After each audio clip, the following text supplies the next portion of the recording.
Good evening, everyone, and happy Sunday. Welcome to another Sunday Night Ops. I just made it in the nick of time. I had some difficulties here with our miniFCU that you can see.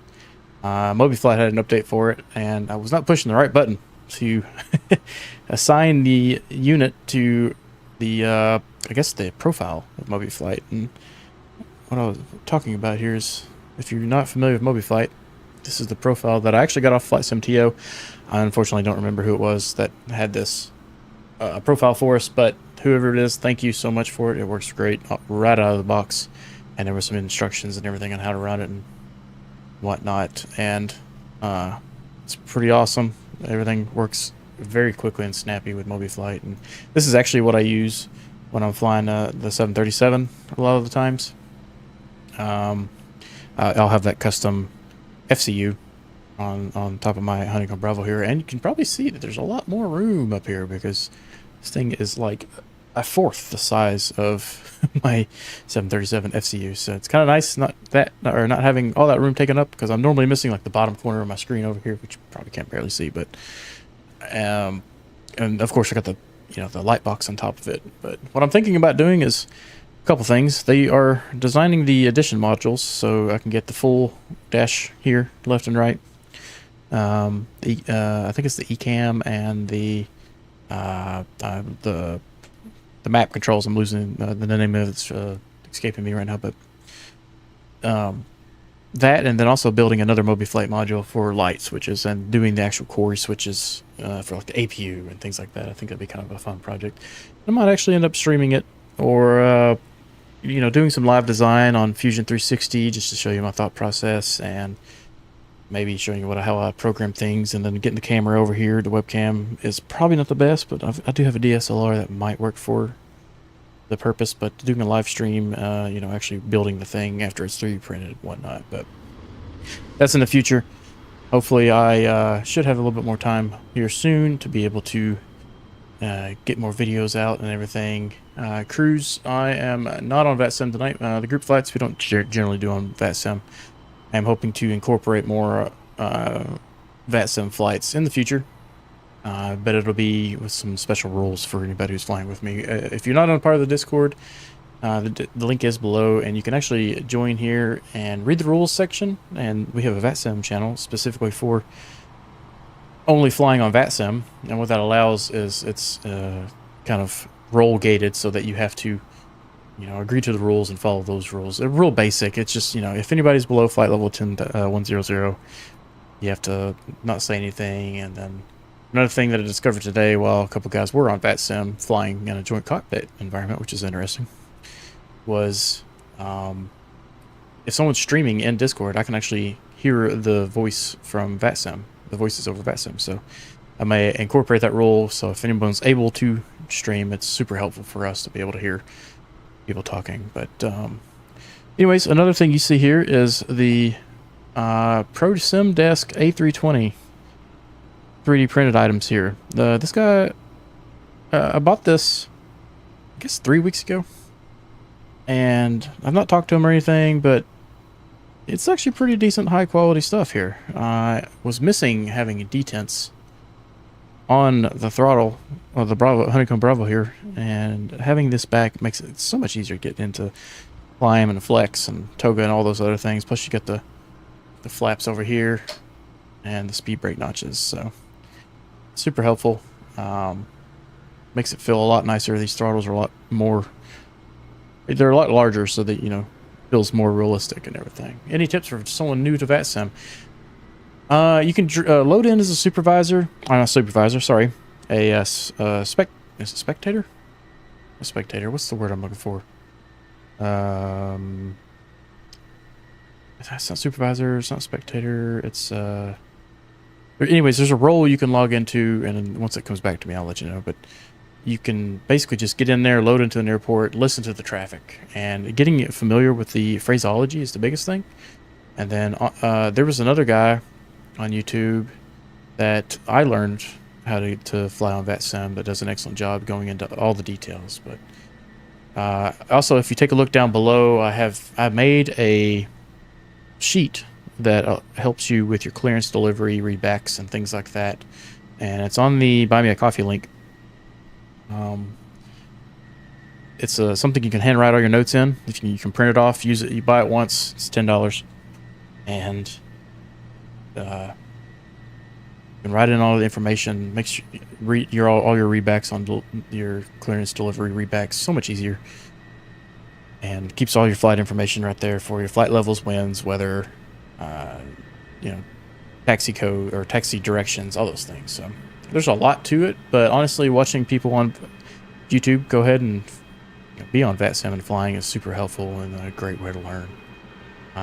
If you have any specific questions, I can help you out, but one nice thing about VATSIM is everything is pretty close to real life, so there's a lot of resources out there for phraseology. You can take a look at those. Just a simple Google will take you a long way.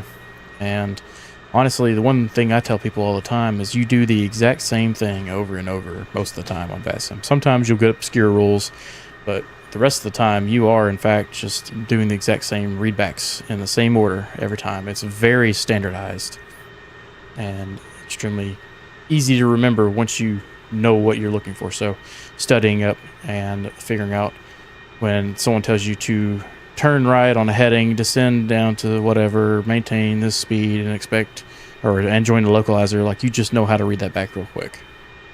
So sometimes you get 3 instructions real quick and it's kind of hard to do, but having something like the miniFCU here helps tremendously, because you can be dialing in those speeds and the heading and then the altitudes while they're telling them to you. So instead of fumbling around with your mouse, you can actually start dialing those things in. So you have it here, so it's the speed 150. You can dial in 150 really fast.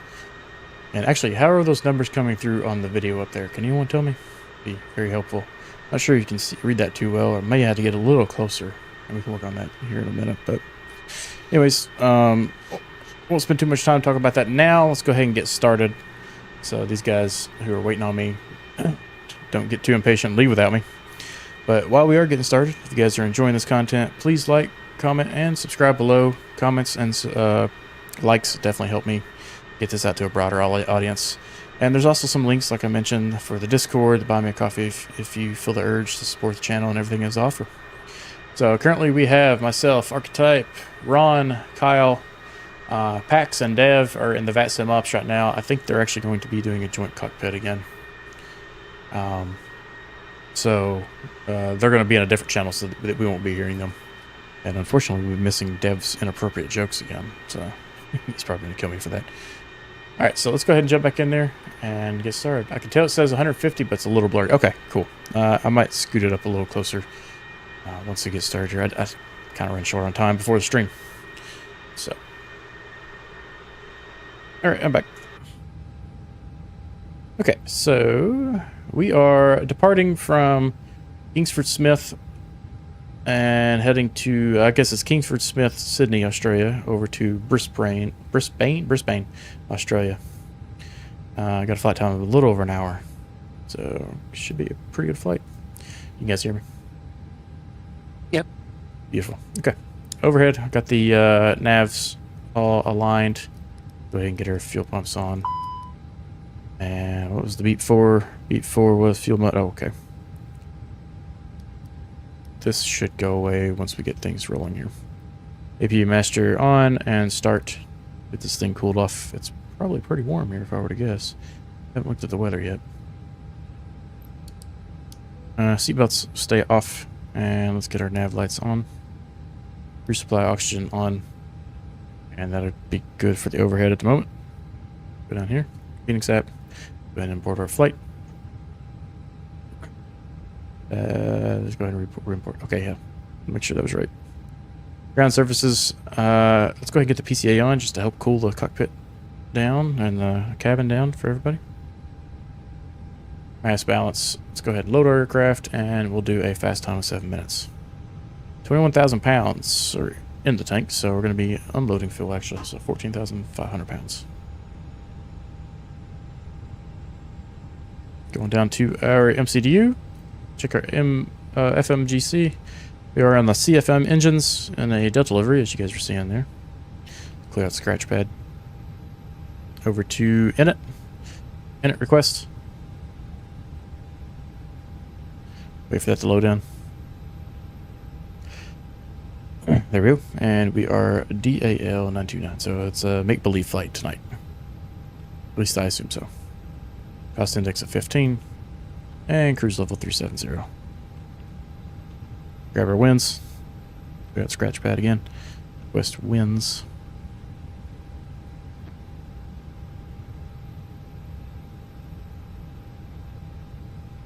Winds are there. Let's go ahead and return. And go to our second page of the init. Oh, whoops, I was already there. Zero fuel weight. We are expecting, per the OFP. Here, let me do you guys a favor. Let me pull the OFP up here. OFP zero fuel weight was 1283. And we probably have a message, if I were to guess, for our load sheet. There we go. Tab on down. And we're looking for a 30.2. And it's actually a little heavier than what our plan was for. So 302.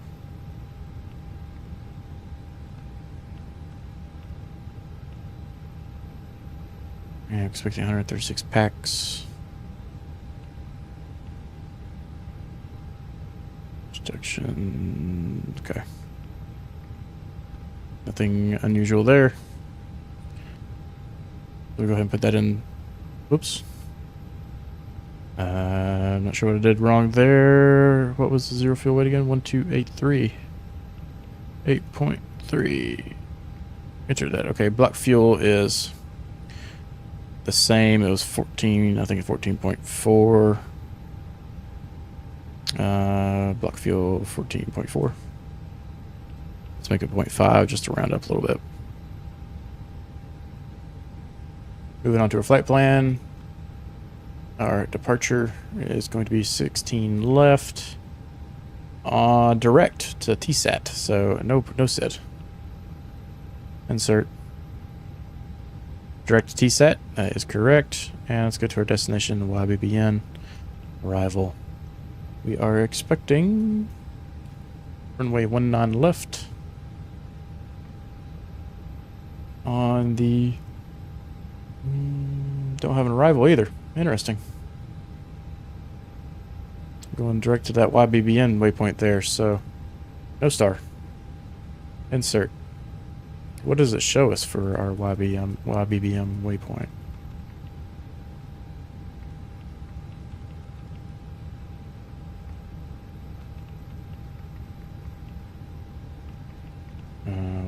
Well, oh, YBBN 1, oh, got to.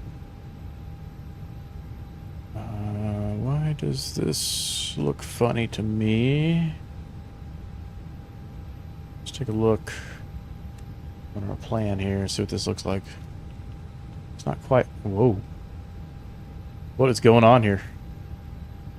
That is a wild flight plan. Did you guys get something crazy too? Here is a got to. No, I can't find the airway, but I don't know if that's because I'm in the little small jet. But so it's got me going to the BBN as the final.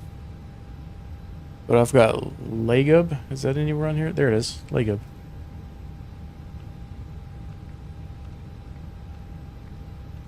like it has me doing like a U-turn as soon as I take off.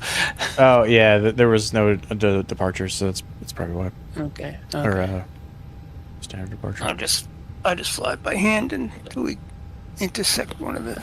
Yeah, so I'm thinking we're gonna get the lag up, and we're gonna take over manually because this whole thing up here is just a disaster, and we'll take care of that manually. So we'll just ignore that for now. But if we go back to our departure here, we got a direct to TSAT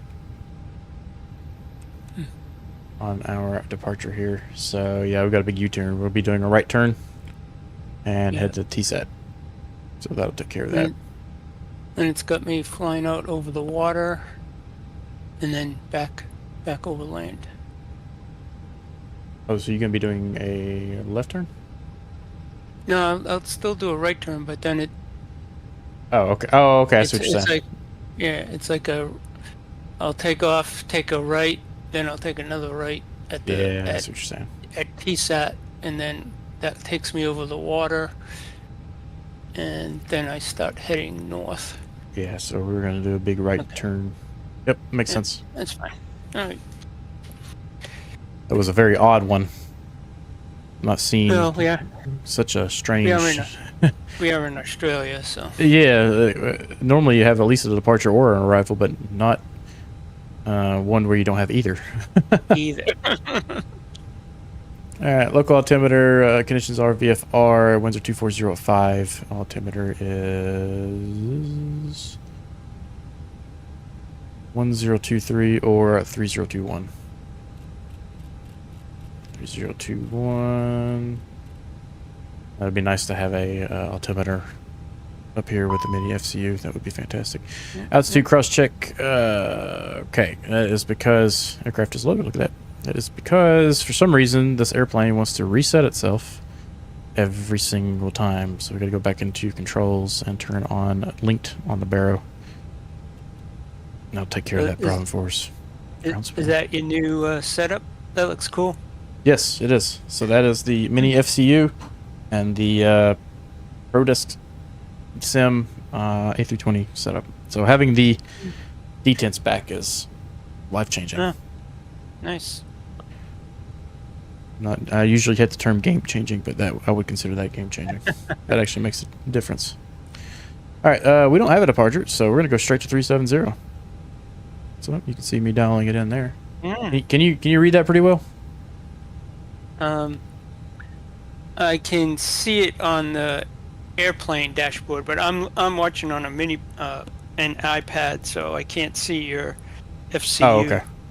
Yeah, I mean, if you can see it changing on the miniFCU versus what the sim is showing, Yeah. I mean, it's instantaneous. It's Oh, very reactive. It feels really nice.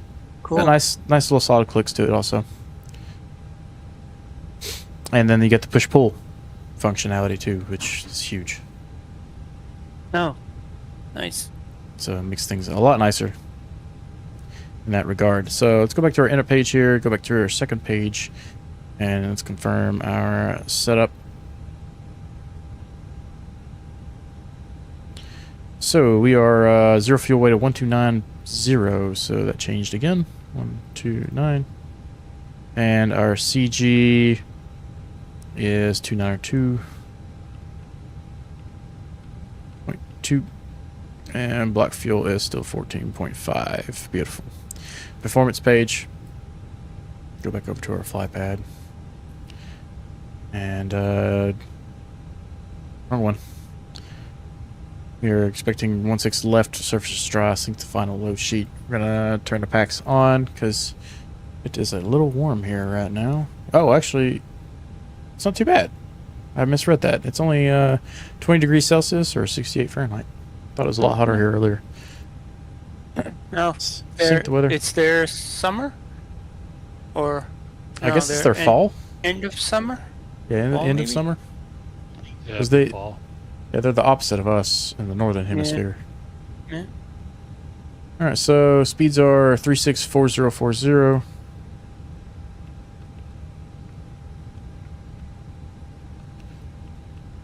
Not 148, 140. Oh, come on. Oh, okay, it went in. Cool. And then one down and a flex of 60. Down one.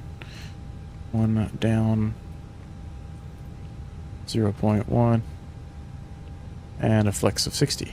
And thanks to our detents, we'll be able to go straight into flex. And I won't be hunting for it. And it minimizes screwing up our cruise setting or climb setting on the throttle quadrant. So that takes care of that. Get the seatbelt signs on. APU bleeds on. Master switch is on. Sorry. APU's on with the bleed on. Let's go ahead and lose that external power. Our fault for the fuel selector did go away like I expected it to. Go ahead and chuck our beacon on to warn everybody on the ground that we're about to start. Go to our ground services. And let's connect our tug here. Lose the PCA, lose the GPU. Everything's clear for us, except for the tunnel.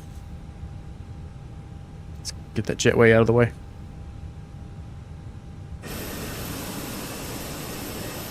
There she goes. Let's check around us real quick. Everything looks clear. We do have quite a bit of a taxi here, so we're going to be going nose right on our push here. So is our tug attached?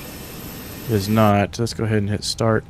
Maybe they'll get them attached. There it goes. I don't know why the pushback tool has stopped working for us, but here we are. Get rid of that. Do a final check on our overhead. Everything looks good. And down below. Everything looks good. Get our track IR on and get that settled.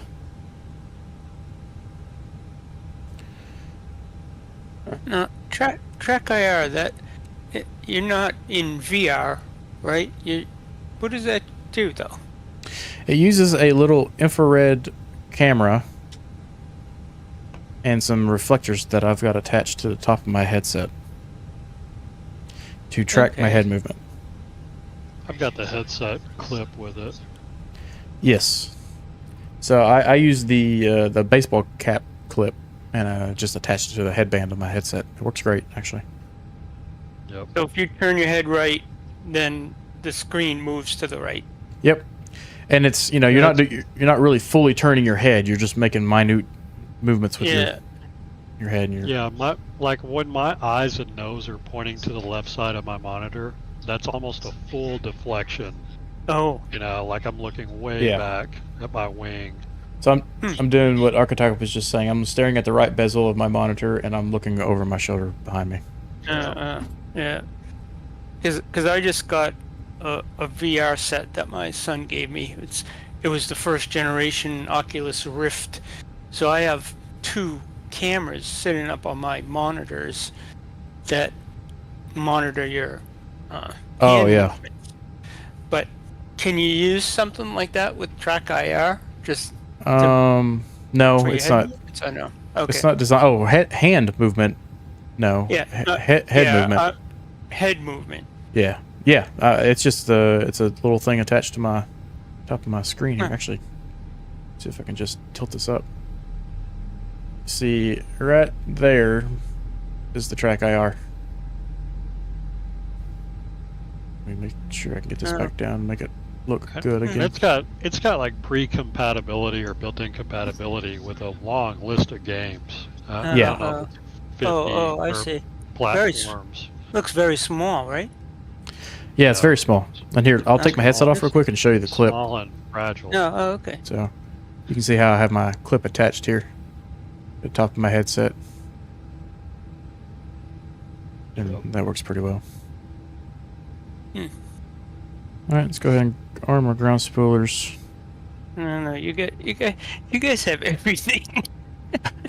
I think I've spent $60 on the game, and I bought a HOTAS joystick and throttle, and I don't know if that might have been like another $60, and I think that's all I've spent on the game. Well, I don't think I haven't bought any scenery, any planes, any airports. Well, you're doing better than me, because I'd hate to admit how much money I spent. That's fine. The base simulator is so good. I mean, you can get by with just base stuff. Yeah, I mean, and after the flight we had the other night, the amount of enjoyment I got out of this system is incredible. Oh yeah. Yeah, if you guys haven't seen Thursday night's flight, I would highly recommend going back and watching it. That was hilarious. I can't believe I didn't get the recording. I must have hit the F9 key twice.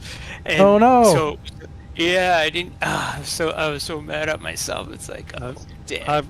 I got some. I'll try to pull some highlights. Okay. I'm sure and I'm gonna post my YouTube channel somewhere. Where should I put it on Discord? The streams and streams and in the videos channel. streams. Okay, and Yep. I'll just post my name and if people want to subscribe, that's fine. And then Yeah. I noticed my past 3 or 4 videos had no sound because it was going through the Oculus Rift. But you can hear the voices, but you can't hear the game sounds, which is not Sure. a big deal sometimes. But I'm learning. So And- yes, if you want to put that in the streams and videos, Okay. Ron, I'll. Do you know the name of the channel off the top of your head? Yeah, it's my name. It's my whole name. Oh, okay. I'll just post it up there. And Okay. and I know it said if I wanted to do a live stream, I need to have 50 subscribers. Yes. So, if we can get everybody to subscribe to Ron's channel so he can stream for us simultaneously while we're doing this, that would be great. So, I mean, do I need anything special to stream, or if I can just start it and people can see it? you'll need to set it up on OBS, but we can get you set up on that too. Okay, all right. I mean, just as an alternative, because I like to fly outside the airplane, Yep. you know, and you can see a lot more of the scenery. Yep. Yep. Don't disagree on that. I guess I am on the move here. And I Yep. turned around and I was like, am I going crazy or is the world tilted sideways? Apparently I was sitting on an incline there and it just messed up my entire brain right there. Well, I spawned on the runway, and then I taxied back to where you are. So I'm behind you, The cabin is and now secure for takeoff. about halfway to the runway, I went over this big lump in the middle of the runway. My plane bounced no. up. So you got to be careful. If you see it, you might see it. I don't know. You're up kind of high. And my Hopefully plane it doesn't end up killing us. it just bounced. Is that on 1/6 'Cause, left? What's that? Oh, was the bump on 1/6 left? Or coming from 1/6 left, and I was following your name tag, but Volanta recorded it as a landing. Yeah, we'll do that. Yeah, if you like have a blip of altitude off the ground yeah. and then bounce back down, it'll count that as a landing. It's kind of goofy. All right, we're going to continue straight on Bravo here, and we're going to be taking a left to head to 1/6 left. Got a bridge coming up. Hopefully this doesn't do anything crazy for us. Yeah, is that? Yeah, maybe that's what it was. Yeah, right there, I think. Oh boy. Let's see what happens. Yeah. A little bit. Okay, you Not- went up slow. Okay. Yeah, not terrible. Alright. I've had worse. It is a little bumpy though. Oh, going the other way was bad. Yes. Oh, my plane bounced. The front wheel came off the ground, and Oh, I'm crawling. you're in a much smaller airplane than me too, so that Yeah. might have something to do with it.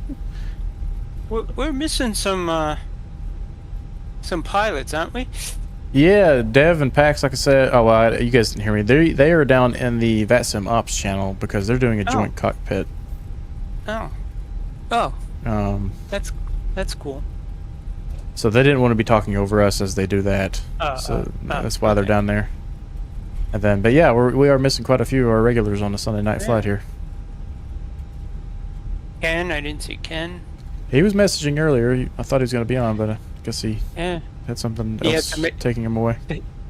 He said he had to make time in his schedule. Says the retired guy. Yeah. Alright, we are coming up on 1/6 left here. We're going to go all the way to the end of this. We'll go ahead, as nice and bright outside, we'll go better, but we will go ahead and get our landing lights on. Nose light to take off, and our strobe on. And I don't see anybody around that's going to cause any issues, so we'll go ahead and get our TARA on. Like I said, we're going to be departing out of here And the runway heading, and that is 155. So I'm going down to our miniFCU here. I'm going to dial in 155. And we're going to pull out on that to give us control. And we are clear to the left, and I don't see anybody landing. We're taking off to our right, so let's go ahead and enter the runway here. Takeoff config was good. I don't know if you guys saw that or not while I was doing it, but let's just go ahead and do a rolling takeoff. Let's get these engines up to 50%.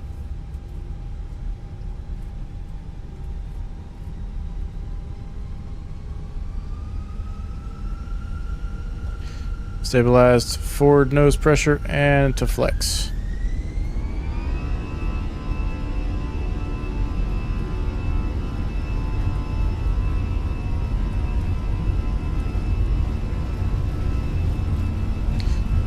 Under knots, start releasing pressure.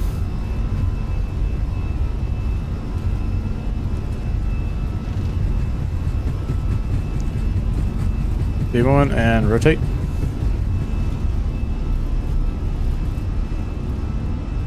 Look for about 10 degrees.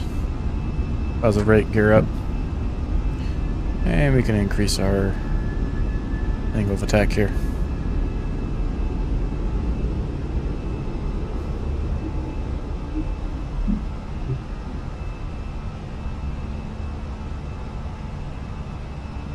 Had a lever asymmetrical message there.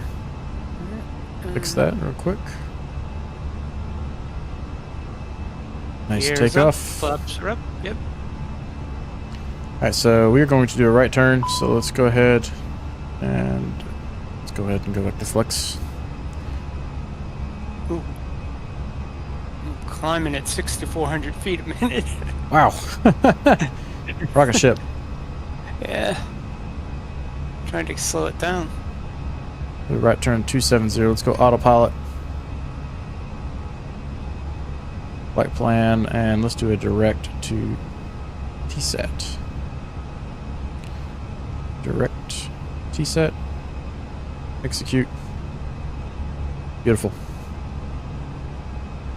Continue that right turn for us. Spoilers could be disarmed. Going up on S speed.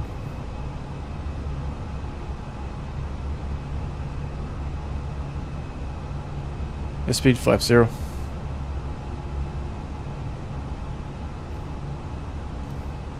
Got a master caution. Oh, didn't turn my radio on. How do we would have found that out if we were actually on VASM? Well, before we took off.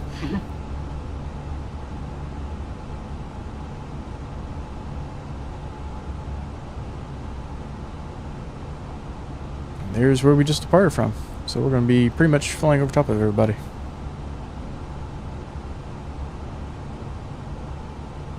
But at 5,000 feet.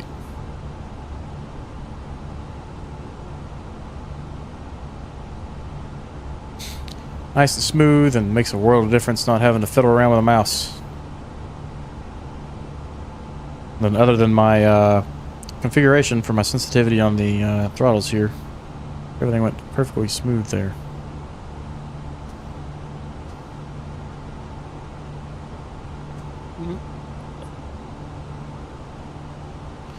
A pretty short flight. Like I said earlier, it's just a little over an hour. Yeah. Top of climb is going to be about 125, 130 miles away.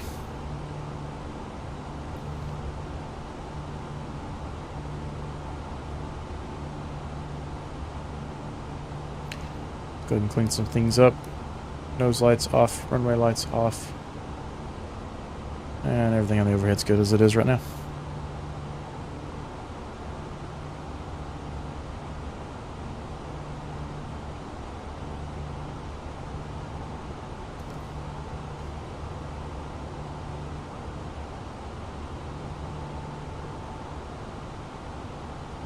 Is that Volanta overlay working?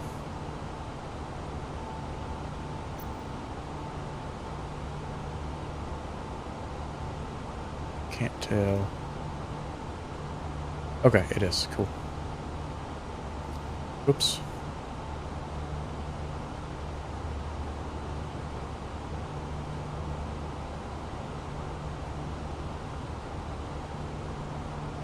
Yeah, Ron, I use OBS for recording. Okay. There's 10,000 feet, nosing over. That must be our transition altitude. It's yelling at me to go to standard. I turn track IR off for now. And get comfortable.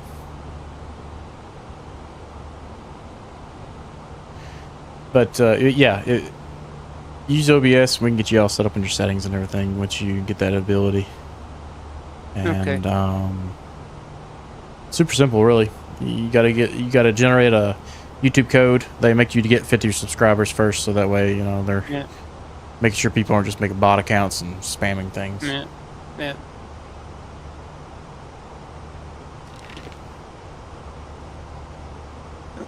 I lost you for a minute, but you're above me, so. How? You were climbing out of here like... I know, I rocket slowed ship. way down out. I started to overspeed.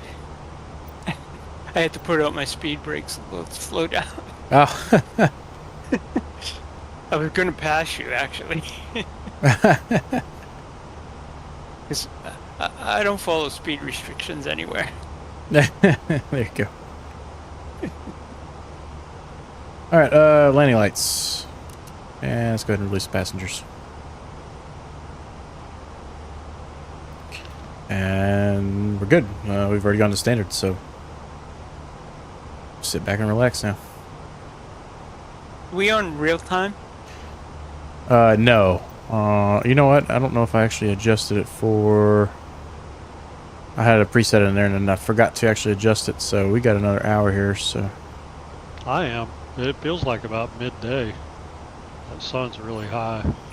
Oh yeah, I am on real time. Sorry. I am flying right into the sun, so... Yeah, we are on real time. Sorry about that. Oh, okay. Oh, I don't have this cursor. What's going on here?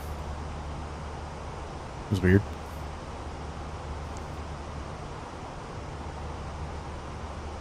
Got to remember how far away Australia is. Yeah. Is it tomorrow there already?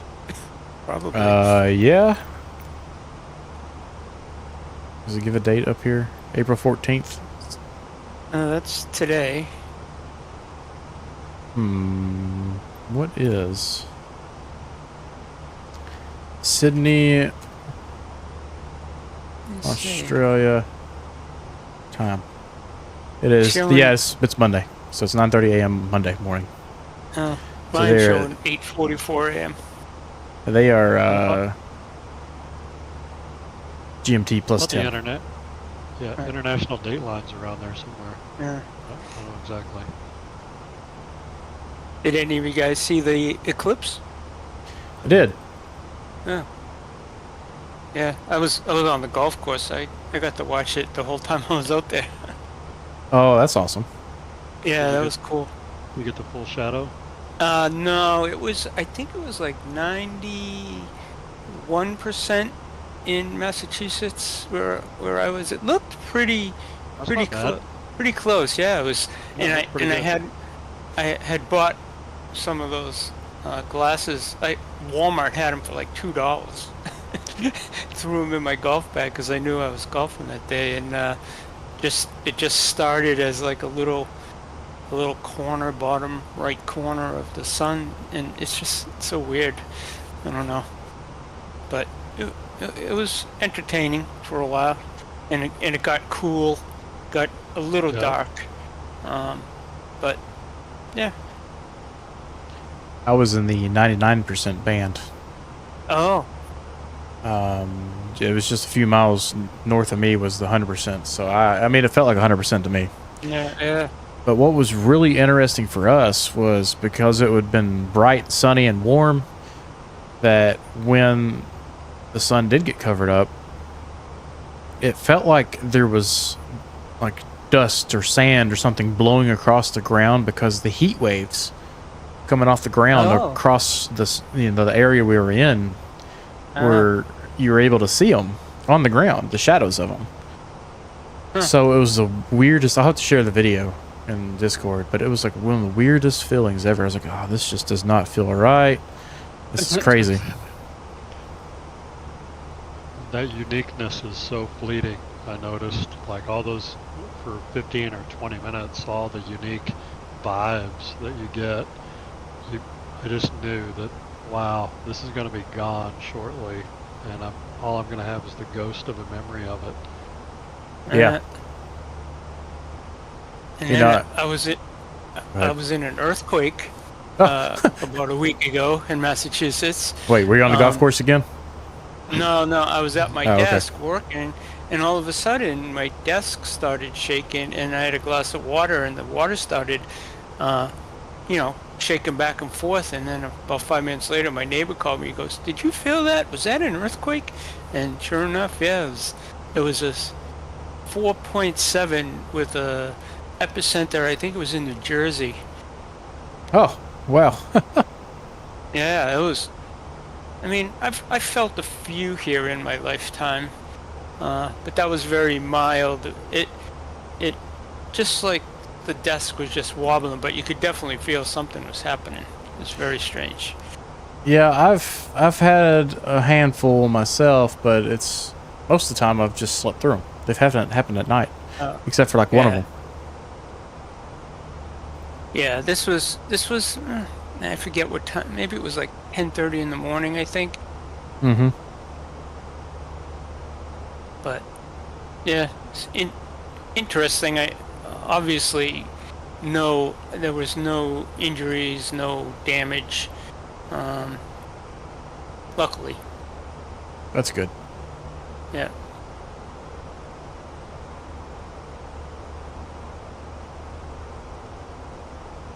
I was going to say, if you were on the golf course again, you're going to have to stop going golfing because we have Yeah, I know. eclipses and earthquakes, and I mean, next time you go there, you're going to have a tsunami or something. Lightning. Actually, I'm Lightning. golfing tomorrow. Uh-oh. All right, guys. In Massachusetts, it's a holiday tomorrow. April 15th, Yeah. the end of the world. Call it Patriots Day. That's the day of the Boston Marathon. Oh, okay. That'd be fun. Yeah.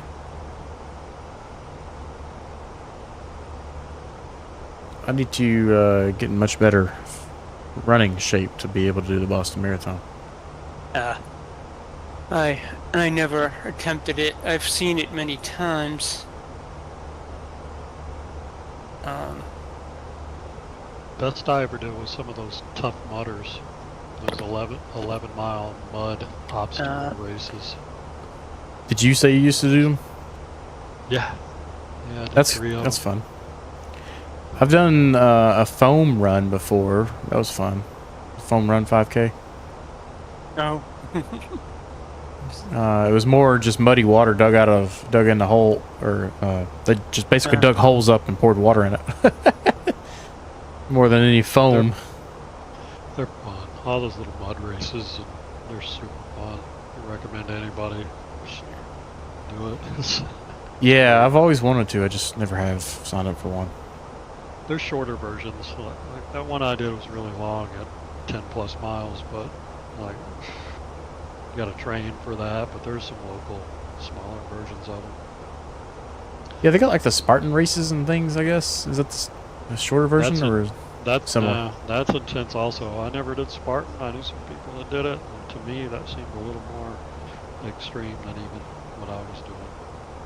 I've considered getting into triathlons. I really enjoy swimming and enjoy being on a bike. Don't particularly enjoy running, but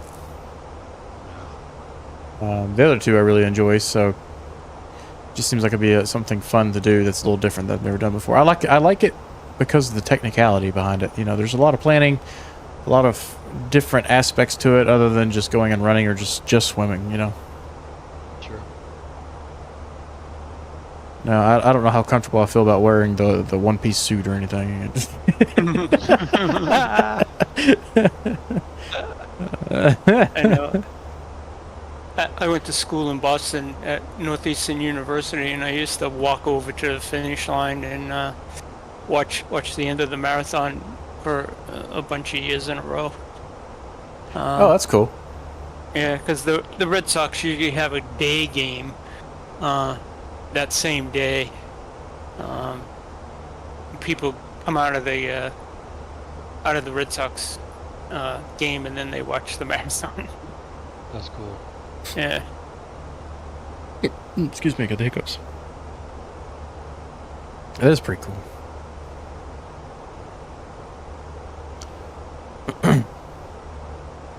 They have some Ironmans and triathlons and marathons around me too. I used to live in between the two streets they use for the marathon, and once a year it was just you better not have any plans for leaving your house because you weren't leaving because they shut the roads down. Yeah. And there's no way to get around it. Yeah. I tried to. Go ahead. I tried to cross once. I forgot about it. I had gone to see my parents, and then I'm on my way back, and it's like I had to drive like 10 miles out of my way to cut across the course. Yeah. Well, what ended up happening to me is I ended up having to get out and move one of those barriers, and then quickly hop back in my truck and drive through to. But I was just like, "This is insane. How am I supposed to get home?" Yeah. I kept getting turned around at every intersection. Yep. Same thing that happened to me. So I used to be really annoyed with those people, but now I'm likely going to become one. Take a quick peek at our airplane here. We are 60 miles from the top of climb. And doing just fine.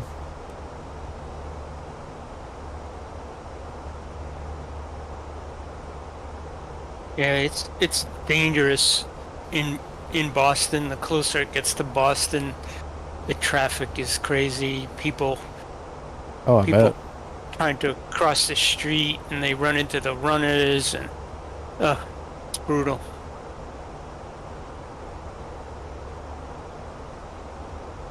It'll be on TV all day tomorrow, right from start to finish. I wonder what makes that the premier marathon. Like, is there something special about the course, or? I think it's the people that run it are the elite athletes, and the course. Of course, I think it's one of the oldest in the country. Okay, so it's one of the originals. I hear someone pulling up next to me. So it's the. Oh, nice. I guess the original. How long's the marathon been going on, or marathons? Let me see what number that is. It's getting up there. I just wonder what the first marathon in the United States was. Let's find out. Oh, and to answer Archetype's question about the international date line, yeah, it is east of us currently, just past New Zealand there. Oh, it says Boston Marathon is the world's oldest annual marathon and ranks as one of the world's best-known racing events. Oh, okay. Let's pull it up over here. Boston Marathon. Oh. Annual marathon race hosted by several cities and towns in Greater Boston in eastern Massachusetts, United States, is traditionally held on Patriots Day, which is Monday for you. The third Monday of April. Oh, it's the third Monday of April. Okay. Begun in 1897. What do running shoes look like back then?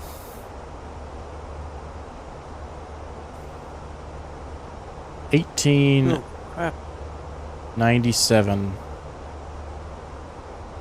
Running shoes. Images. These were definitely not from 1897. Maybe these guys. Counting how shoe evolution changed the marathon. Man, I don't know when this picture was taken or where it was, but those shoes just do not look comfortable. Well, this guy has a prosthetic leg. Oh boy. That's wild.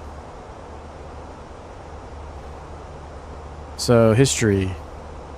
Boston Marathon was first run in April 1897, having been inspired by the revival of the marathon for the 1896 Summer Olympics in Athens, Greece. What a fitting place to have that. Until 2020, it was the oldest continuously running marathon. Oh, wait, what? How does that work? Until 2020, it was the oldest continuously running... I'm sorry, but... The Oh boy. How does that work? No. What does it say? It says until 2020, it was the oldest continuously running marathon and the second longest continuously running foot race in North America. I think during the pandemic, I think Yeah. they had to postpone it That's what I was thinking. until like November. Yeah, November or something. Did somebody else like take that. its place? Or? It doesn't say. I don't think they. No. Oldest running marathon race. That's weird. Well, this says... And then, of course, the bombing was in 2013.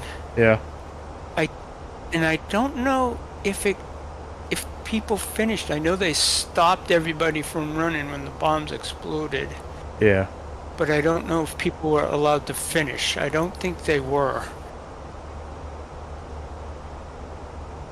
Probably not. I mean, imagine that Yeah, pure I think chaos they that was held- happening during all that. Yeah, that was especially, one bomb went off and then another one. They didn't know if there was going to be another one, so what a nightmare.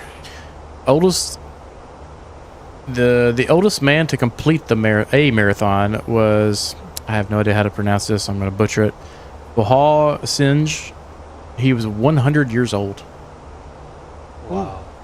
He now is 112 years old. That is impressive. I thought about running in it, but I just didn't have the discipline to train for it. Because you have to train during the winter. Oh yeah. And yeah. The training. Forget it. Ooh. Yeah. I was like, I'll go watch them run. And then I've seen some famous people, but I don't remember their names. But famous men, famous women. I imagine it is packed full of celebrities. Well, back there was a runner called Rosie Ruiz, R-U-I-Z. She back then, I forget what year it was, but they never used to follow the first woman. So she started the race and then she got on the public transportation and she crossed the finish line without breaking into a sweat. And then she was discovered later. They're like, how does she do this? Yeah, look, she didn't even break into a sweat. Let me see, what year was That's that? hilarious. That was Oh, this is interesting. So, the elevation profile is actually downhill for the entire race. There's a couple sections where it comes back uphill, but it's about a 400. Is that 400 feet? Yeah, 400 foot loss in elevation. Yeah, when you get close to the end, there's a hill. It's called Heartbreak Hill. I think it's in Newton. That is Mile 21. Killer. 2021. Yeah, is it? Yeah, it That's what it looks like between Newton and Brookline. That's where a lot of people quit going up that hill. Oh man, I couldn't imagine getting to mile 20 and quitting. Just I know. the feet. But people, they just get cramped. You get cramped up, and they just can't go on. Yeah. Yeah, it's just get gas and it's just, oh gosh. I cramped hard Let's after see. these tough mudder things. I remember driving home from those things every time, just hours of cramping. Oh yeah, I'm very prone to cramping myself. So ever since those like Pedialyte Sports or the Gator Lights, ever since they started adding more electrolytes to things, it helps me tremendously. I almost have to have one after a heavy day of sweating, otherwise I just feel like crap.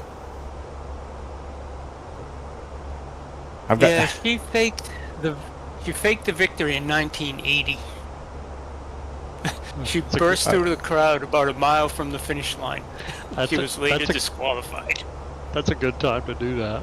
Yeah. For all the video cameras. Yeah. Get all that cheating in before then. Yeah, but that was then. After that, they started to follow the first woman from start to finish. It only takes In fact- one in to fact, screw everything up. Yeah. In fact, she passed away in 2019. I don't know. Yeah. Well, at least she survived long enough to know that the Boston was the longest running marathon until 2020. Yeah. It didn't say Yeah, I what the don't- longest I don't- running one was. I It's don't crazy. understand what happened. I mean, if they canceled it, I could understand, but it wasn't saying. Well, the list I was looking at. It should, even if they canceled it, it should still be the longest running. You know, Yeah. there's just, Yeah. some kind of exception. There's asterisks. You know, that's what asterisks are for. Yeah. We are still the Right. longest running No, it's still Yeah, marathon, guys. Come on, get it together. that's an it still that's says an, it's the longest. that's an uncontrollable. Mm. It was for public that's- health. Yeah.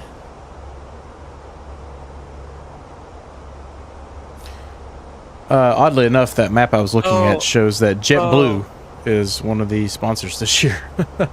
As we're flying for Delta. It says the 2020 race was canceled due to COVID pandemic. Maybe that's why. Yeah, that's what we're They thinking. didn't- Maybe they didn't run it. Yeah, they didn't run it in 2020. Yeah, Technicalities. That must be it. Yep. totally technicalities.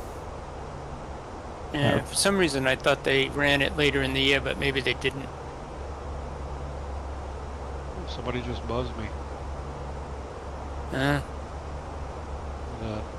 Somebody in an F-18. Oh, F-18. really? Yeah, I'm cruising up here at 42,000. Oh yeah, I see it. Somebody made it up there. BW Biano. I've seen whoever that is. I've seen him flying around all around. Sorry, I was outside my airplane. You see him flying around us before? Not this close to us, but I've seen him down there doing touch and goes at other fields and stuff Oh, near us. So I don't know if they're traveling with us or what. I don't know. What I find amusing about it, you being in your F-18, you just got escorted. I just got buzzed. Yeah. How's it feel? Taste your own medicine. Hey, you know, that's fine. We I try not to be crazy with this thing, you know, like my teenage boys when they get in this, and yeah, I let them fly this on multiplayer servers, and they're teenage boys, but they're flying with my name tag that I usually, you know what I mean? And I'm like, don't make me look like an idiot in Los Angeles. You know, and they're buzzing other people. Stop. yeah, I got to keep it. I got to keep it nice up in Boston. That's my hub for the virtual Yeah. airline. Now, I did go down to St. Centennial? What's that? The Centennial Boston Marathon in 1996 was a record as the world's largest marathon with 38,708 entrants. Wow. The logistics Holy behind crap. that is pretty impressive. Yeah. That would be really fun to run in, though, with that many people. I mean, You get trampled. I'm starting to get some life goals here. You guys are having. I'm gonna start, doing some FaceTime with you guys while I'm running my marathon training. But isn't there? I mean, what's the statistics on how many people have like heart attacks while they're doing the course? It's like a really large number of people? I've heard of some people having heart attacks during the race and dying, but it's probably not that many.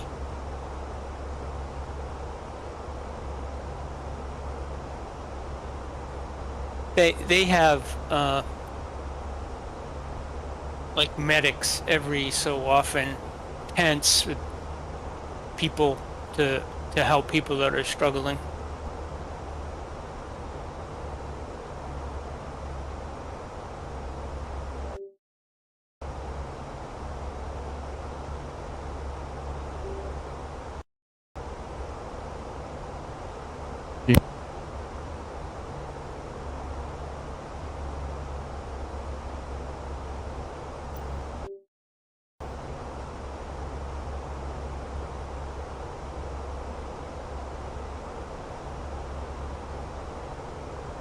Huh.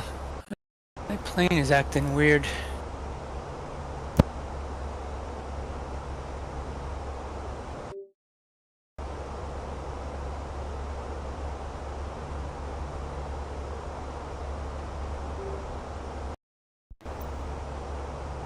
What's it doing? It's not following the nav track. It was following it perfectly well. Now it's not. No, I'm back. I just put it on heading mode. See if I can get it back.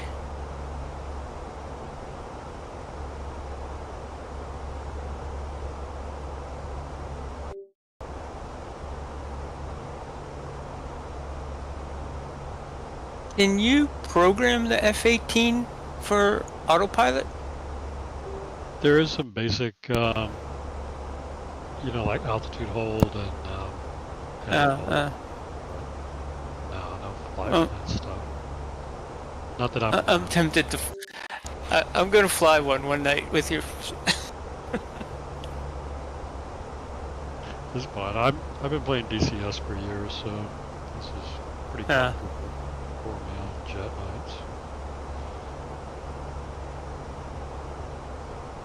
nights. I've flown it a couple of times. Just I like putting on the afterburners and just letting it run.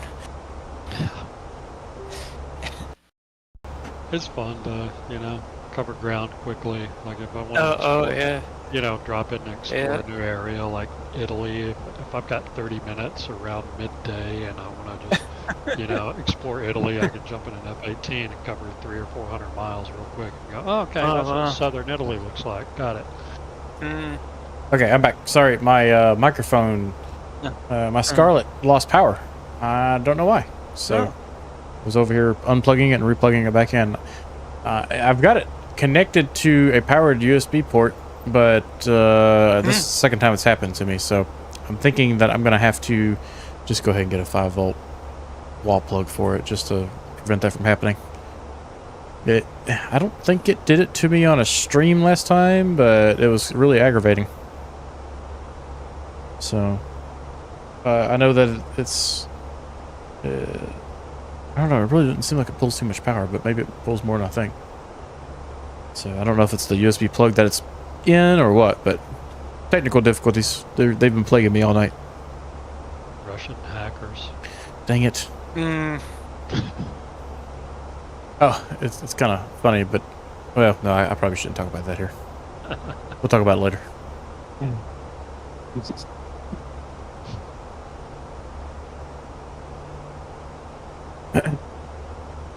So, what were we... Sorry, I was over here scrambling trying to fix this thing. What were we talking about? I was talking about I was going to fly the F-18 one night with Sentry and Oh, okay. do a little double team. Oh Lord, I'll have one of you on each of my wings. You do some overhead brakes. I have to occasionally peek outside and make sure I'm not getting followed by somebody on a fighter jet. I know what I was gonna say. I think I started talking about it, but my microphone died mid-sentence. I was down in St. Martin earlier in the Robinson R66, and that place is extremely popular for people to just take off and land from, mainly because it's one of the most beautiful places in the sim. But I was going there to do an island tour, but I ended up just screwing with people the entire time. I hopped in the Robinson and started zooming around the airport and then just like sitting in front of their cockpit. Oh no. It was to the point that there was a 747 that kept trying to swerve out of my way and kept hitting his brakes. And then another guy who was like taking taxiways and back onto the runway, just trying to get away from me. But I'm sure on their screen, I just showed up as a Bonanza or a Pilatus or something, just hovering in their face. So they're probably like, "What the?" I'm not usually one to start messing with people on here, but I had a wild hair up my rear end this morning or earlier today for some reason. Which is why I was kind of laughing about Archetype. You saying, "Don't go in there and sour my name." Oh, yeah. Well, yeah. Like one little event is one thing. Like it can be cute if it only happens once, but you know, I've seen it 30 times. I'm like, stop, Yeah. please. Yeah. You guys are ruining my reputation in the virtual skies. Right. Yeah, I do not want to be that guy.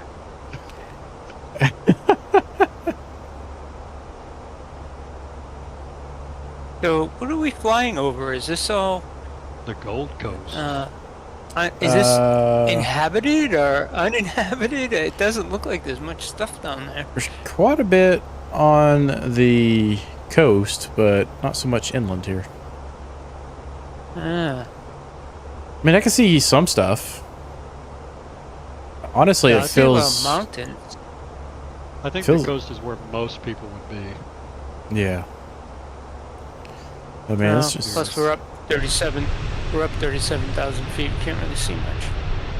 Yeah. I mean, if I look off to my right here, that's Vala Beach.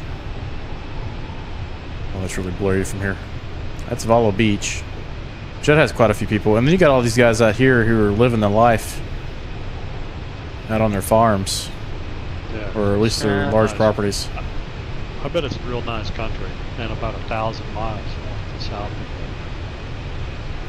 Oh, I'm sure. I mean, if you look, you can kind of see where the inhabited areas are because the trees have been cleared. The rest of it's forested area. So quite a bit of it's been cleared for farmland, but especially I don't see very many roads. Yeah, no, it's definitely some country roads. That's about it. I mean, if you look further out to our west, there's I assume that's farmland, or it's becoming desert, one of the two. Let's look up Vala Beach. We are, I am 80 miles from top of descent, so we will have to enter a destination data shortly. Vala Beach, Australia. Let's take a look at this.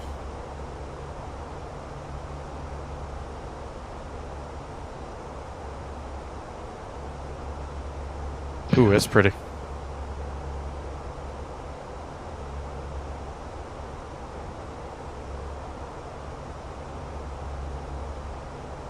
Look, yeah, it's very, very heavy with vegetation. Ooh, it's got one of those natural rock formations. You get I got to see these on Aruba one time when I went there. That was pretty cool. I like those.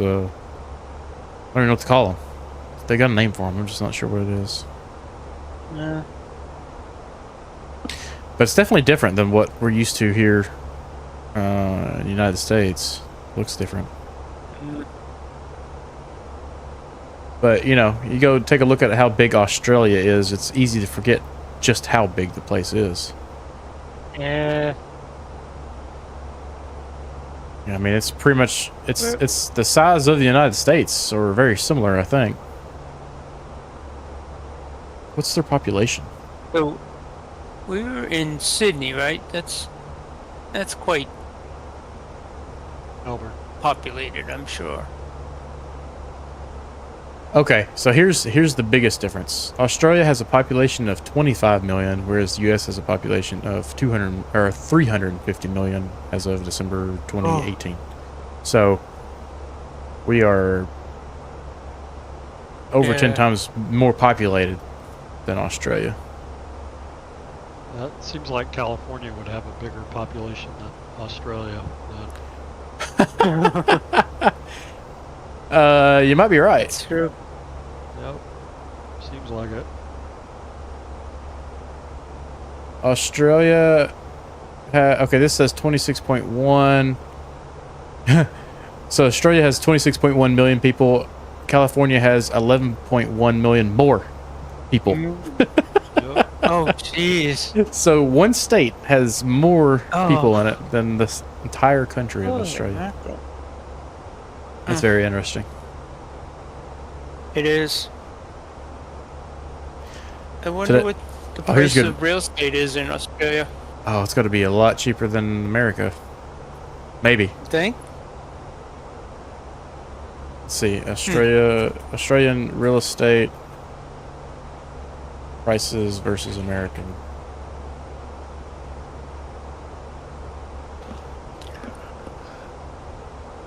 Why are our house prices so much higher than Americans? Oh, okay. Maybe not. Yeah. I would wonder how the inflation and taxes are there. Yeah. Mm, Oh. Are they- Australia's property market is considered to be the most, or one, I'm sorry, among the most expensive in the world. Ouch. wow. Maybe that's why they only have 25 million people. Or the bugs. One of the two. Oh boy. Pretty exclusive. It's like an exclusive island. You must be this rich to ride. Mm. Alright, so coming up on top of the sentence, 60 miles. Go ahead and get our destination data in. Heading to Brisbane. Altimeter is 3024. That was perfect timing. It told me to start entering destination data as I was typing the altimeter. Temperature is 25 degrees Celsius. It's a little warmer here.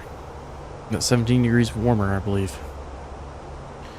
The winds are 140 at 3, so calm.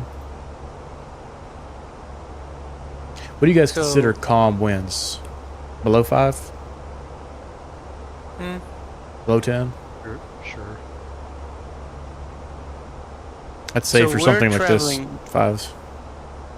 So we're traveling north, so we're heading towards the equator, right? Yes. Hmm. That's weird. Yeah. That's why it's getting warmer, I guess.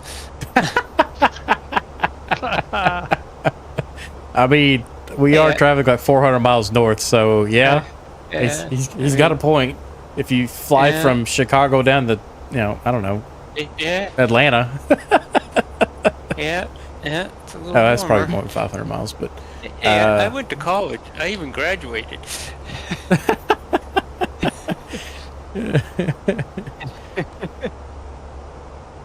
But it is weird flying north towards. and getting warmer. Yeah. We'll have to pull up a heat chart on Navigraph here in a second. So our arrival or approach, we don't have an arrival. We're going, what was it 19 left.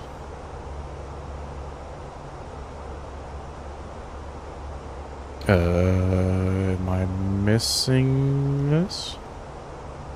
Does this not have a chart? That would be consistent. Wait. I hit the wrong airport. I hit the, yeah, I was about to say that would be consistent for what we're dealing with, but I hit the alternate airport, Gold Coast. Now we're at Brisbane. Okay, here we go. 19 left. Oh, that's the RMP. We went to ILS. At, we got a minimum of 220 feet. And that is our approach information.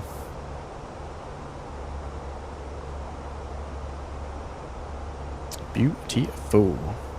Yeah, so wrong pipe.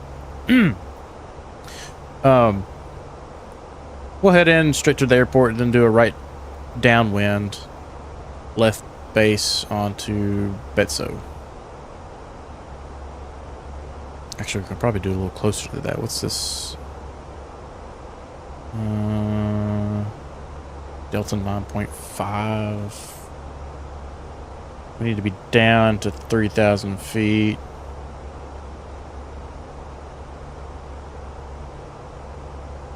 To catch the glide slope. final approach fixes got to at 1500 though, so we'll get to 9.5. We need to be at 3,000 feet.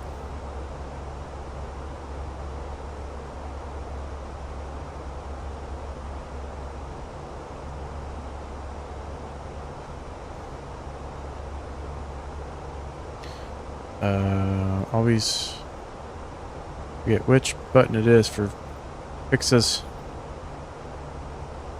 The ILS is 110.10. Frequency. Yep. 110.1. Let's see.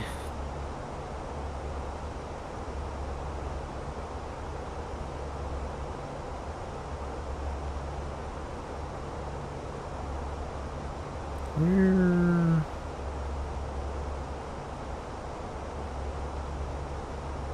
Am I going crazy? Fix info. There we go. Couldn't remember the button. Alright, destination airport is YBBN.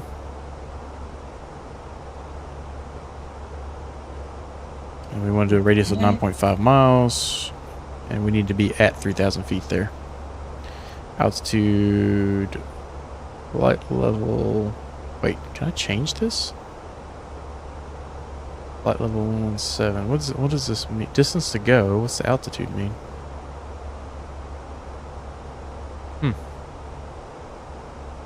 I needed to look up the fix info page and get a little bit more information.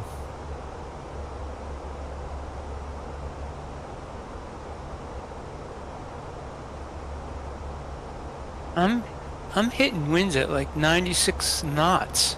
Yeah. I cannot get over to the nav track. Oh.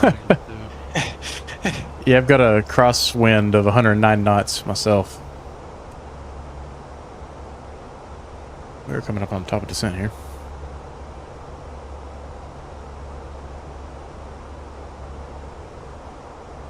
Let's bring it on down to 4,000 feet at Betso. Let's make sure that we've got that waypoint in here at 4,000 feet. And it says 4643, so okay. Should be good there. Be doing a little bit more manual manipulation compared to usual on this descent. Let's go ahead and dial in 4,000. Okay, now I'm starting to get. Now it's starting to. Let's see if I can hit the nav. No, it's still.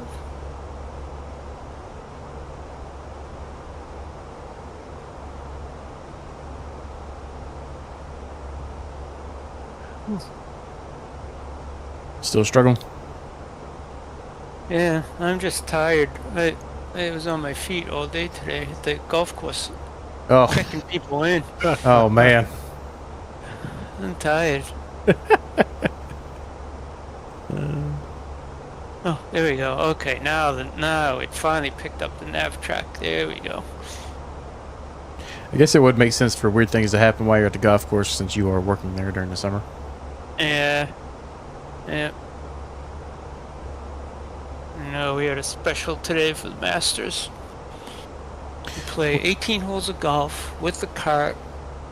$45 a piece. Includes a pizza and 2 beers. Wow, Sign me up. that is a really good deal. Yeah, $45 per person. So the place was jumping. Oh, I bet. Yeah. We almost ran out of golf carts, and I think we have. I think we have 36 carts, and they were all out. Luckily, people were starting to finish the 18 holes and starting to drop them off. We were panicking. And of course, one guy calls up, "Oh, my cart's dead on the 17th hole." It's like, oh, jeez. Wow. I had to go out and get him. Push the cart back. It needed to be charged. They're electric. They're all electric. Oh, man. Sounds like a day. Oh, yeah.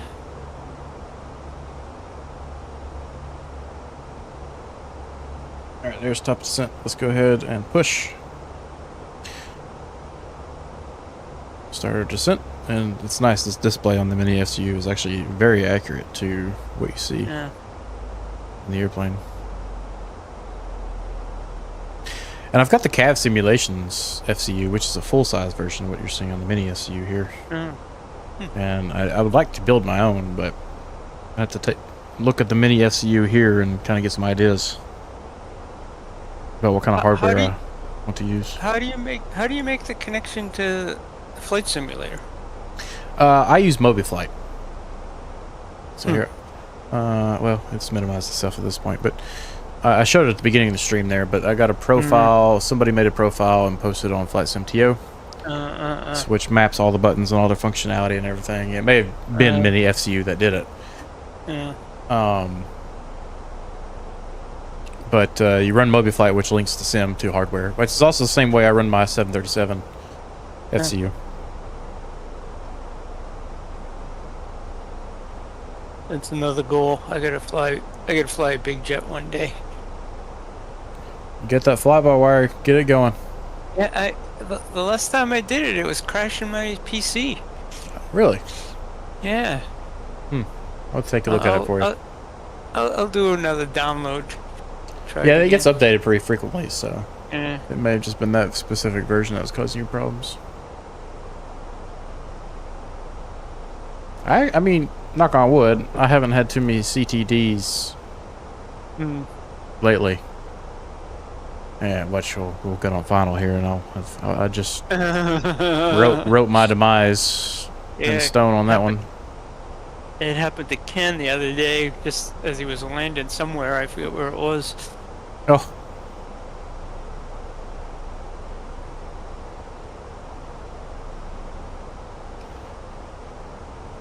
But the sim has, for the most part, been very stable over the past year for me. There's the occasional thing that pops up, but usually it's a mod that's causing problems. No.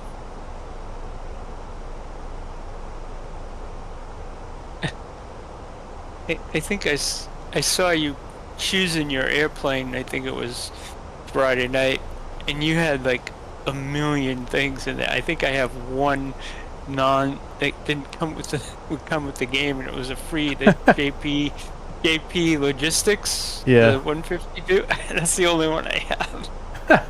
It didn't come with the game, and that was free. I have a plane for every purpose at this point. And then you were going through your setup of your controllers. You have a configuration of, I don't know how many configurations you have. Every plane that I typically fly, I have a configuration that is 100% custom for it. Oh boy. But I've got a mod manager that will automatically swap between those configurations for me. Oh.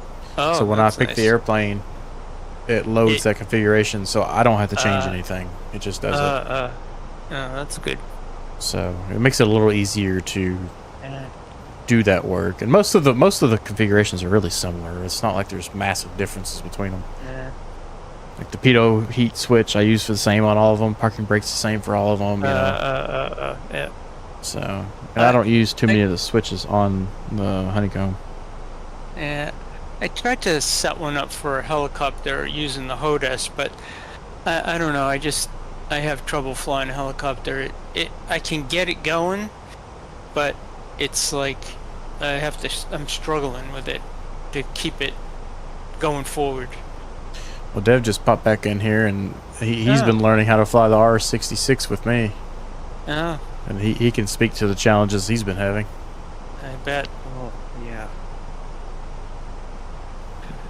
Yeah, I've got probably between 500 and 1,000 hours probably flying helicopters in ARMA and DCS. Now this was like 10 years ago, so I'm a little rusty now, but I'm starting to get the hang of it again. Over the past 2 days, I've gotten 6 hours on the Robinson. I haven't had much time to fly lately, and this weekend it worked out for me, so been flying a lot. Alright, I gotta stop my descent here. What do we intercept the ILS at? Final approach fix is 1500, but you can intercept it at 3000. Okay.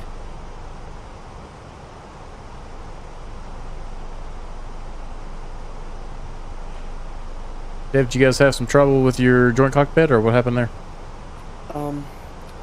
It was a disaster. He sounds horrified. Give me a cigarette or something. Oh, geez. Mistakes were made, guys. I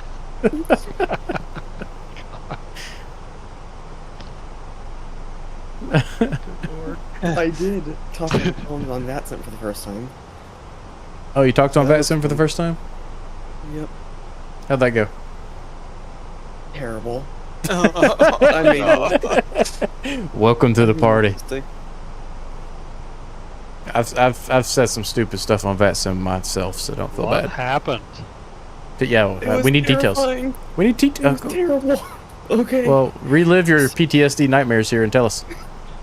Put in Okay. a tweet, 160 characters or less. So, well, we had to shared cockpit where mice kept freezing up. So the CJ4 apparently has a bug where if you hover your mouse over the MFD, it freezes up and won't let you do anything. So that happened multiple times throughout the flight, which was an Wait, you were in issue. the CJ4 instead of the Phoenix? Yeah. Ooh. Yeah. I don't know. I don't know what.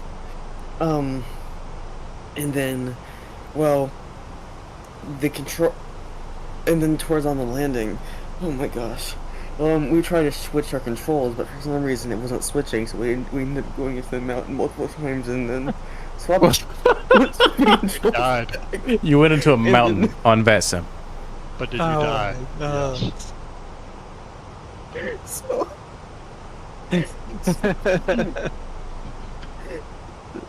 so, the problem was for some reason my stick was not detecting movements, but we kept swapping control because I was going to do the landing. But every time we did that, we were going to Telluride, and that was a mistake because there's so many valleys and crevices that you can go in and out of. So it was dive into the mountain, go back out when we realized no one has control. Oh no. Oh my god. So these guys are down. We're up here having a nice, calm conversation, and these guys are a channel below us going, ah! Oh yeah. That sounds like a disaster. It was only a 20-minute flight, but we ended up spending 2 hours doing it. Oh boy. Ugh. Oh, it was a disaster. Oh, and then I said some stupid things. So apparently the comm sync did not work, so I was trying to contact Denver Center while I was still on the tower for, I don't even know what airport it was. But it was a disaster.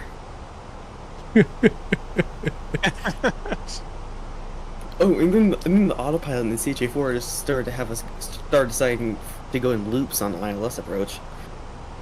Oh boy. This is why, hopefully, they actually give us joint cockpit functionality in 24, which they've said they will. Because that would make doing VATSIM flights so much fun. I think we made a fool of ourselves. Well, you know, look at the bright side. You don't know these people, and you can try again. That's true. Hey, I've got a funny story for you, Dev. You'll appreciate this. So when I started flying airlines, and I immediately, of course, jumped into VATSIM because that's the smart thing to do. I may or may not have landed in LaGuardia with my landing gear up. Oh my god. Nice. I don't know if anyone's around to, you know, Did it prove not that it happened or not. warn But you? huh? Did it not warn you? Did it No, not it warn was you? it was when the fly-by-wire was in its infancy, so a lot of things weren't working very well. So I was like, man, I'm awful luck. Oh I really no! wish I had what? I was just remembering my Oh, poor. I really wish I had replay tool running while that was happening. Yeah, that would have been funny to hear you guys screaming at each other. Who let the kids in the cockpit? Oh my gosh.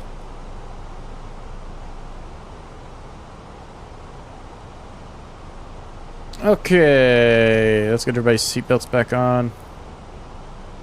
Go ahead and pre-arm the nose light. And we'll go ahead and turn our runway lights on. We're not worried about replacing the bulbs, so... what else? Oh, we gotta do our calculations. We got so busy talking, we did not do our landing calc. Landing weight. Let's figure that out real quick. So we are estimated 7.6 thousand pounds. And our zero fuel weight was 129, so 136.6. Good. Medium. 19 left is correct. Refresh METAR. Apply METAR. 136.6. And it's in meters because the sim Phoenix reset itself again. And let's go max reversers. Got a couple feet or meters back for that. We got a big long runway here. Winds are calm, so we can do a full flap runway, full flap landing or a flaps 3. Let's do a flaps 3 just for the fun of it. And go ahead and turn on our landing flap 3 on the GPWS so it doesn't yell at us.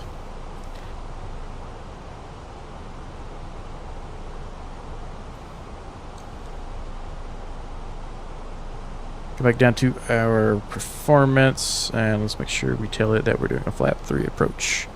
Landing flap 3. There we go. Big long runway here. That's even when using low brakes. So low brakes. Arm to speed brake. Coming up on 10,000 feet. There is the airport right in front of us, actually. No need for terrain radar. We're going to be over water for the most part of this. And let's go ahead and pull the heading. Go into manual mode here. And for some reason it sped us up. Keep it at 250. And keep on descending. Let's bump our descent rate up just a touch here. So we get back down to 250.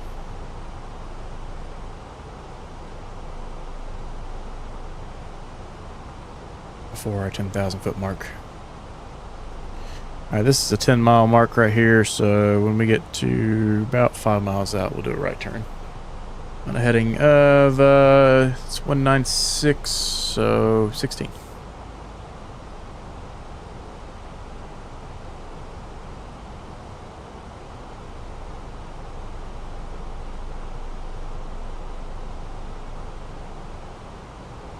I actually feel like we are really high here, so we're not slowing down super fast. Let's go ahead and pull on a notch of speed brakes.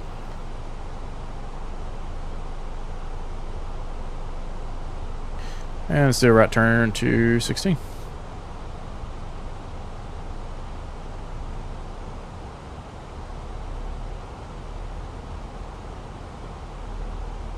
Put that notch in. Let's increase our descent rate to 1800.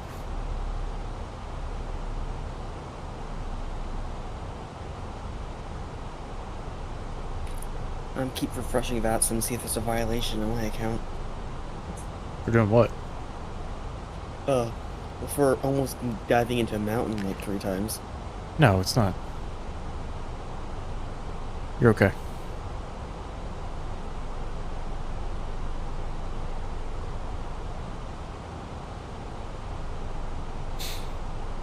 $250 below 10,000 feet. Checked. Good to go there. And we've got this thing descending an open descent. And we're showing 4,000 feet right beside Betso, so that's perfect. Local altimeter is is. Make sure that hasn't changed on us. 3024.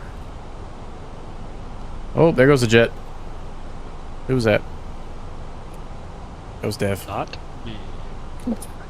Sorry. Zooming by on an A320. Oh, that was not an A320. No, it just looked like one.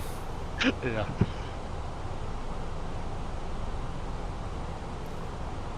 That was Fat Amy. What is this island over here? Morton Island. Or Moreton, however you want to say it.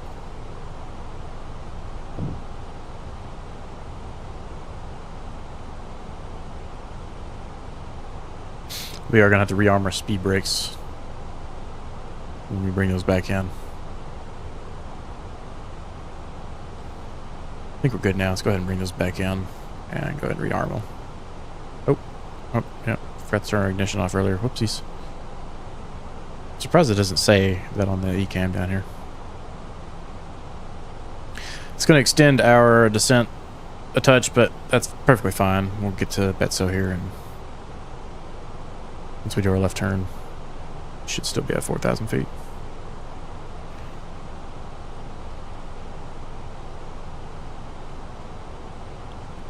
Get the track IR back on. Take a look around. Where are you heading? To Betso? Betso. Whoa, the weather just changed. It was nice and cloudy, and now it's clear. That was good job, Microsoft servers. You ruined my experience. Oh, landing lights might be good to have on too.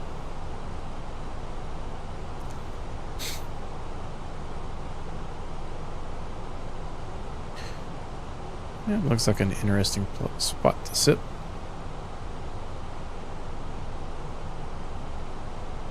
You know, when you see islands like this that are completely uninhabited, it kind of makes you wonder what's keeping them from, you know, going there. Is it a wildlife sanctuary or something?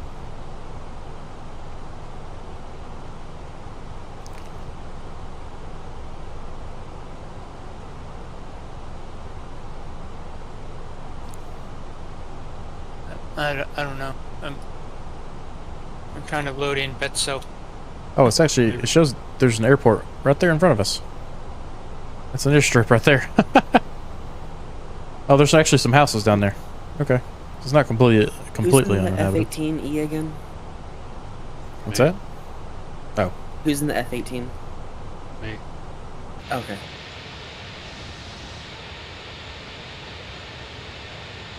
One's behind us. Dev and Century are up there on their base leg, it appears. Let's go ahead and do our left turn. 16, so we're looking for 270 plus 16 gives 276. And let's go ahead and slow to 220.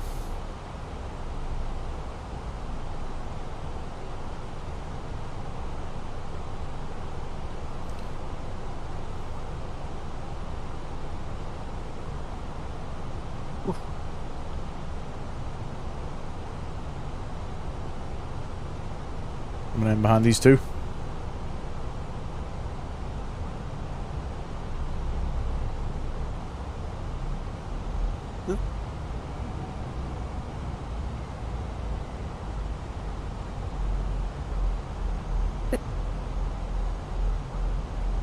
Cutting in and out there, Ron. You saying something? Well, I'm looking at Valenta and you just disappeared off the screen.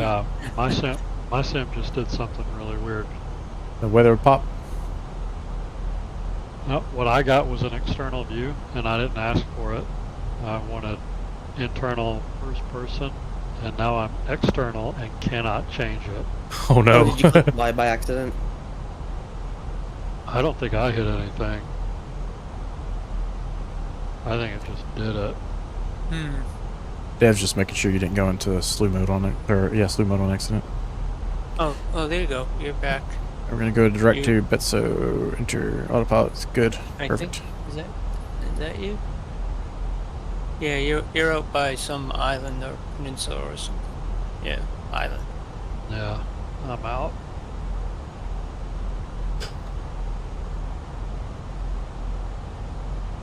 Alright, let's go ahead and put it back into 1,500 feet and put it in managed descent.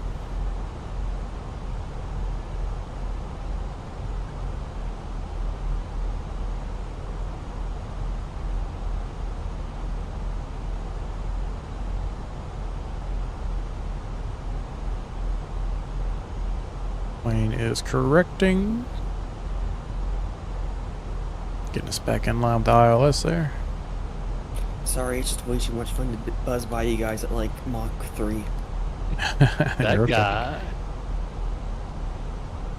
Once you get on the ground and start hitting us with the R66. That's a great idea. Don't worry, guys. You won't be able to stay in front of us. Okay. Ah! Let's go approach mode.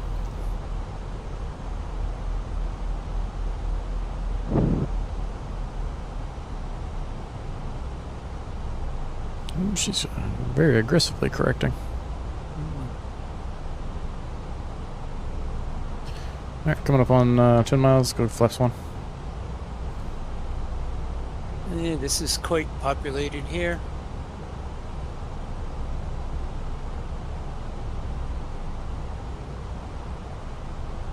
Yes, yes it is. Brisbane is a pretty big city. Yeah.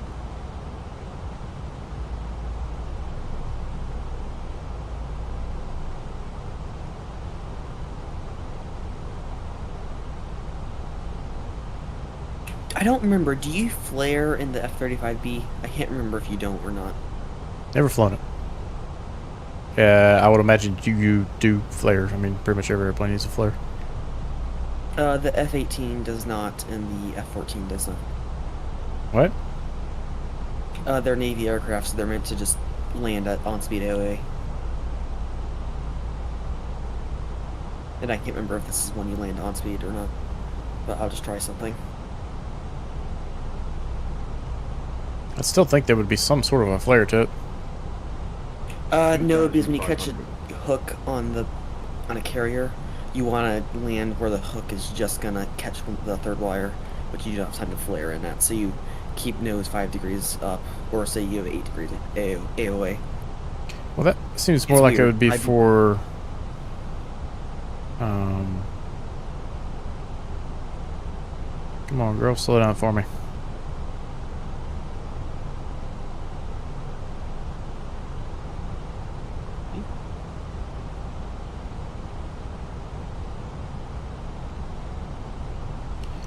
Now we'll go ahead and get our gear. We're well below the extension speed, so we'll use your gear to slow us down here instead of messing with our spoilers.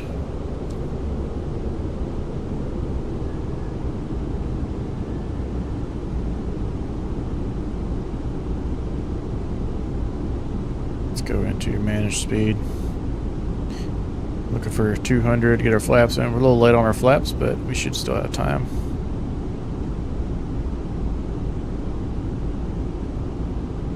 Once we hit 200, we should start slowing down pretty quick.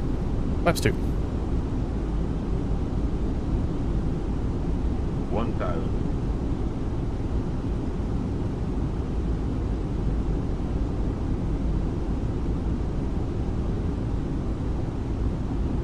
Leave it in autopilot since we are behind the curve a bit here. And there's flaps 3.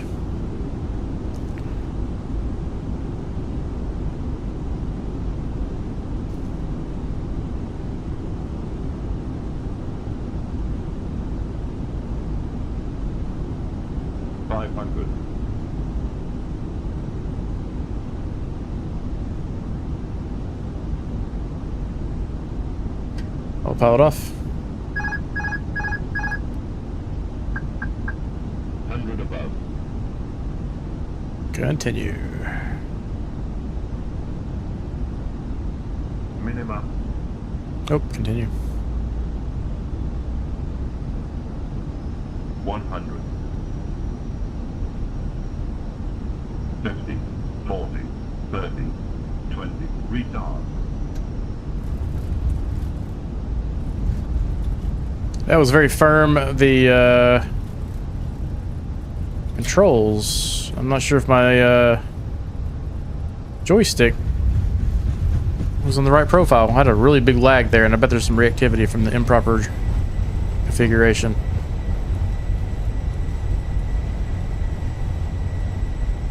There's 60 knots. Let's bring the reversers back in. Ooh. Let's keep rolling here. Tap those brakes so we keep rolling. Disable the auto brakes. Bring the spoilers up and flaps up. And let's get the APU on.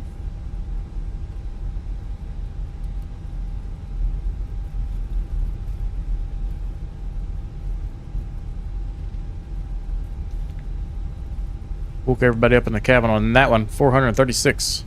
That's what happened when I get caught up with my technical difficulties at the beginning before the stream, and I forgot to change my profile. What happened? My auto profile changer wasn't working, and I told myself to remember to change my profiles, and forgot because my miniFCU had an update, and I was pushing the wrong button to do the update, and barely got everything together in time for the stream. Oh. So I bet I'm using the Robinson profile on my joystick here.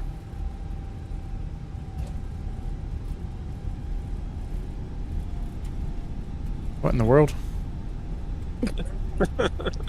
You see somebody floating up there? Just A320 just floating over me here. I don't know. Dev has an evil laugh going. I don't know. Oh, He it was had Dev. anything to do with it. Oh, It's definitely Dev.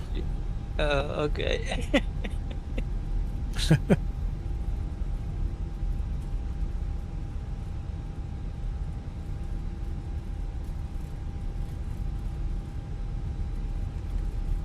Alright, I'm just coming up on Betso. I got 2 miles to Betso, and then I'll come in. Oh, there we go. Making the turn. Dev just looks like he's driving around up there. Yeah. What are you in? Helicopter? F-35. Fighter jet. Oh. Alright, there's a bunch of little terminals down here, but I don't really think they're in the right configuration for us, unless this has a weird parking situation. You know what, let's do something a little different. Let's go over here and park. It's on the other side, mate. Yeah.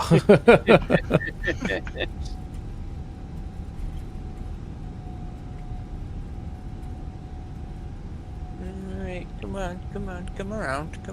Good. That was a tight turn for me.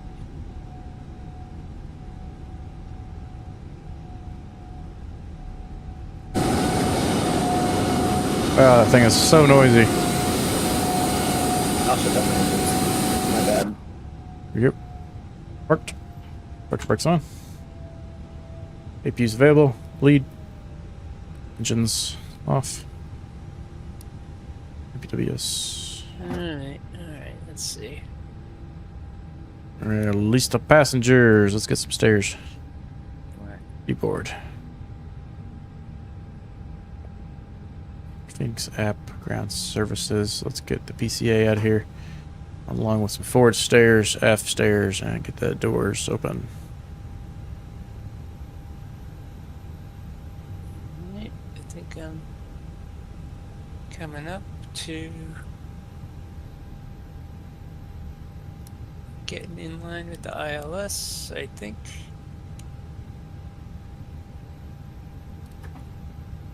I can put approach on.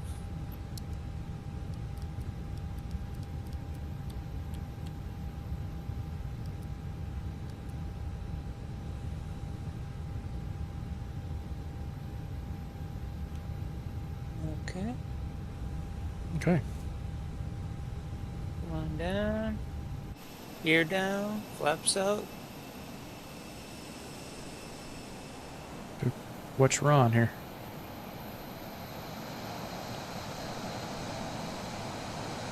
There's Sentry. What's up?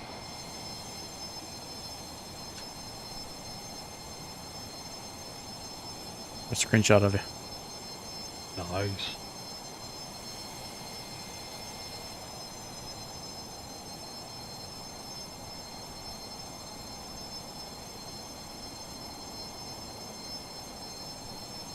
So oddly enough, I'm looking at your APU hole in showcase mode, and it's very low resolution. For some reason, I don't know why. We're looking at my hole.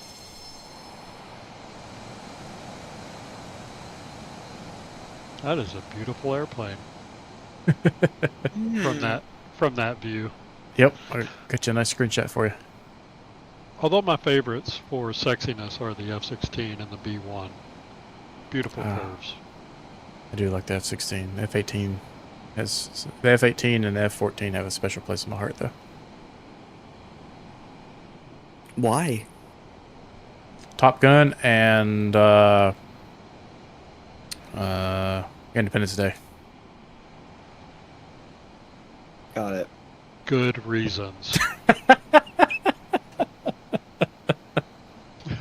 Century, do you have the F-35? What?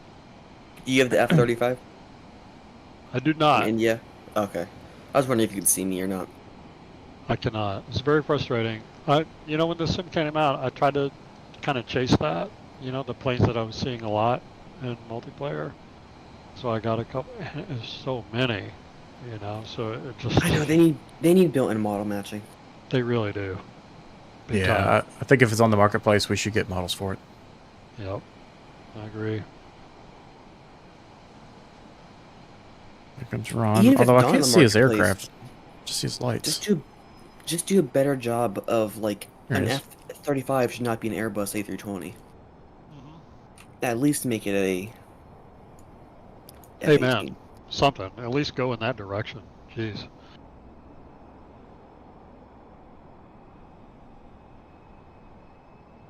Bonanzas and Airbuses everywhere for Mm. 300 That was a little different harder than I wanted. aircraft tags. Little bounce, not too bad. I think that's everybody. That's Yep. landing range.